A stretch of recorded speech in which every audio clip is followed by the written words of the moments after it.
I'm 680 News Senior Business Editor Mike Eppel. We saw lots of volatility and price swings on the cannabis companies on the Toronto stock market today, a reaction to the Ontario government's rollout of rules and regulations regarding retail cannabis sales. Now, the stocks were down for the most part on some concern that the pot producers themselves will be limited in the number of licensed retail locations they'll be operating directly.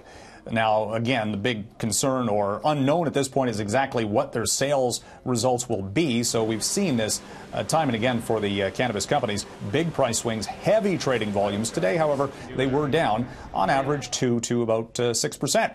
Now, one of the big tobacco companies, Philip Morris, says it is not interested in getting into the cannabis market space. There's been some speculation Big Tobacco might be looking to branch out or diversify into cannabis, but again, Philip Morris reiterating what it had previously said, saying it's going to stick to what it currently knows best and trying to diversify in other ways. Now, the big beverage companies have so far been the only ones to invest in cannabis, specifically for cannabis-infused drinks, but those won't really be on the market for probably another year's time.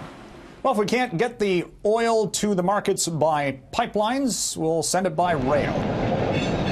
That seems to be the attitude of Canada's energy producers. Big contract signed today from Alberta-based Cenovus Energy, 3-year deal to see more oil shipped by rail from CP Rail and CN.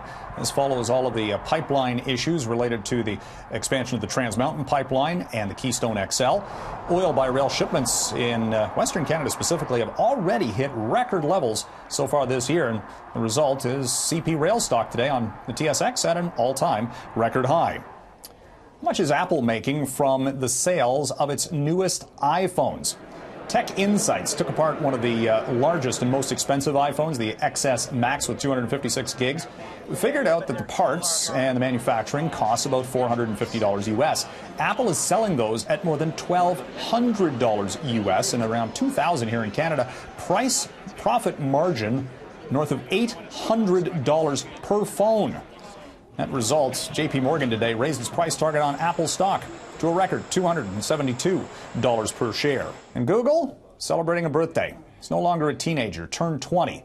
Formed originally in 1996 by Larry Page and Sergey Brin at their basically their parents' garage working out of Stanford University.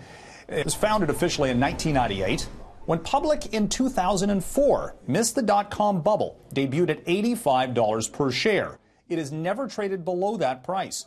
Today, it sells for more than $1,200 per share on the Wall Street markets.